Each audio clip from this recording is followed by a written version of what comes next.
Everything you need to know about products and services that can improve your life. This is Experts on Call on CL 650. Our house is a very, very, very fine house with 2 cats in the yard. Hey, and welcome back to StrataLife. It's Experts on Call here on CL 650. I'm Zach Spencer, and we have the experts with us.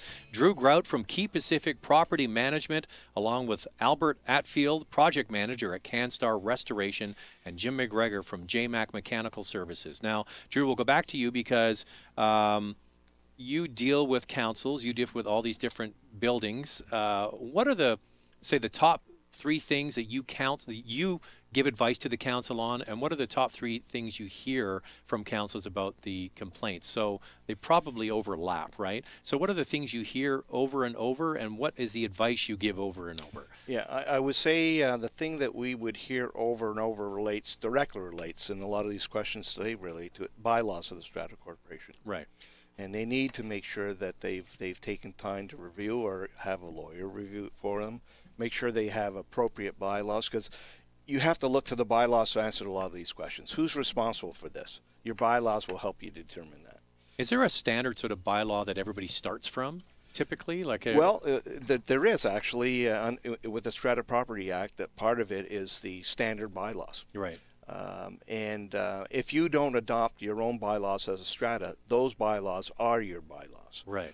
In most cases these days, people have adopted their own bylaws, and these standard bylaws form the basis of that. Mm-hmm. So they take a lot of what's in the standard bylaws and put it in their bylaws and add to them.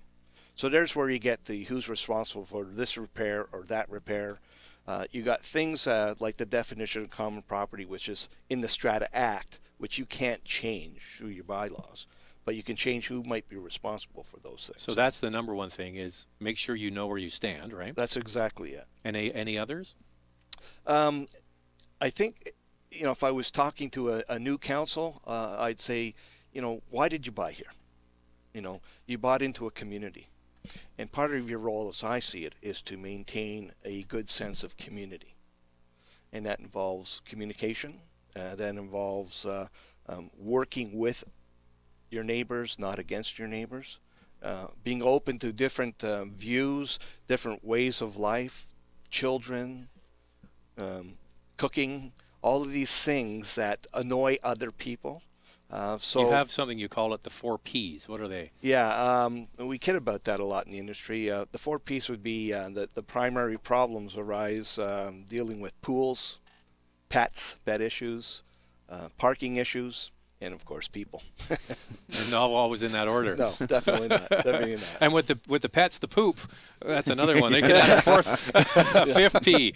Yeah, the small P. All right, now.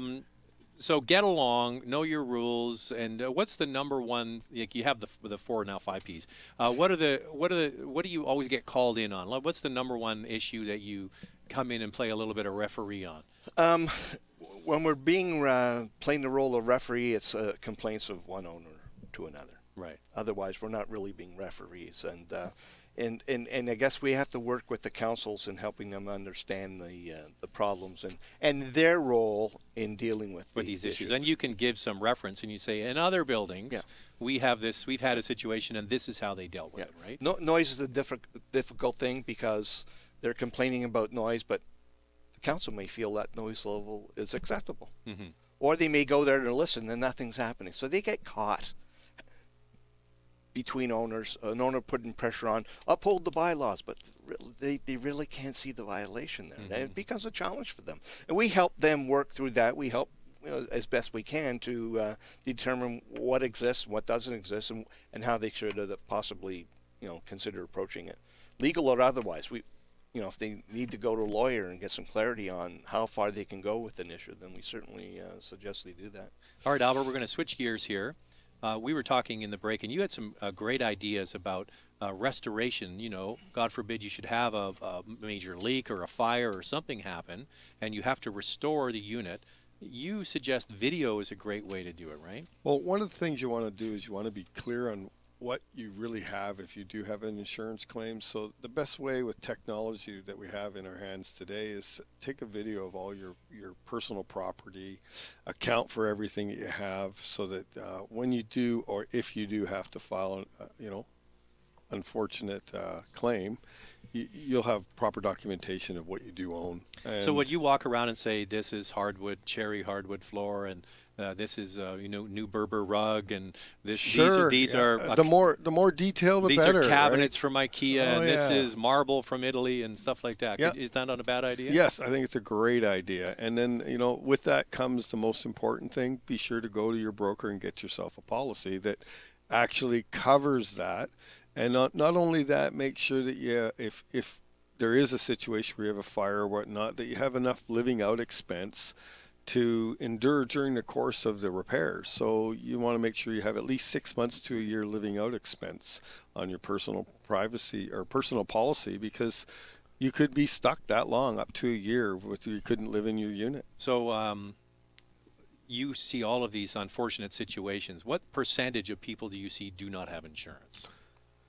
As far as a percentage, it can vary from building to building and from area to area. If I was to put a number on it, I'm going to probably think it's at least 50%. Really? It could be higher, but I'd say at least 50%. And I've seen it as high as 80% in some buildings, which is quite surprising. But a lot of people think that the insurance for the strata complex itself covers their betterments and all their personal property. And betterments are upgrades, That right? would be anything that, say, You put granite Zach, countertops in if and you stuff. put in granite and new cabinets, once you change something in your mind, you should consider you now own it. Mm-hmm. That's the best way I think I can analogize it, is that if I make any changes within my unit, I take ownership of it. I'm not going back to the council to repair it. Now, I remember when I lived in an apartment, well, it was a while ago, but I do remember, getting tenant insurance for an apartment or a condominium. It wasn't expensive. No, it's really, actually, it's really quite cheap. I'm going to throw a number out there. It might be about, if you went into a payment plan, maybe $40 a month. Mm-hmm. So, maybe not even that. And maybe not even that. I Because could it's be off. just contents. You're usually just contents and betterments is all you're looking for, and then there's Because going to the be structure is the building, right? the structure would be the building, the walls, and whatnot, and then the most important thing, and it's the living out expense. A lot of people overlook that piece, and anytime you have a situation in your unit, you may want to consider at least a 6-week minimum for it to be turned around. Okay, let's walk through the timelines. You get a water issue. It's probably a lot faster than any kind of fire, right? So what are the timelines typically when you go in and you do a restoration? Someone's got to be out of that unit. What kind of timelines are we talking here? Well, cleanup and whatnot, you're probably looking at about 3 days to get everything cleaned up in a good drying stage, depending on the size of the loss. I mean, that can be exasperated if we're talking hundreds of units. So that's the first course. The second course would be removal of damaged debris and whatnot. So that might take let's say another 2 weeks to complete that. At that process or point, we then go through a process with the insurance adjusters to put together a repair scope, and that has to be accepted, and that may require additional bids could be due to months the and amount. months. So Could these be. things can get dragged out, and there's no way that a restorer can get past that. We have to follow the rules that are set in And place. work with the insurer, right? And we work with the insurer because they're the one paying the bills, so we have to respect that. And So your advice on the insurance side is make sure you can live outside of your home for at least a year if you had to.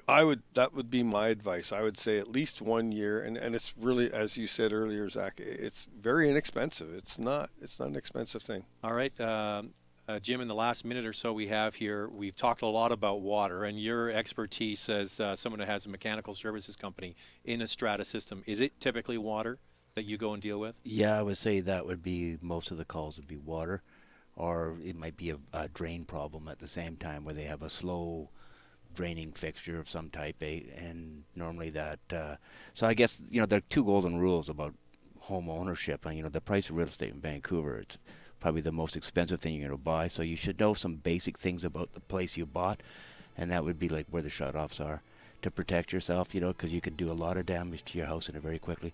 So do your homework, find out where the shutoffs are.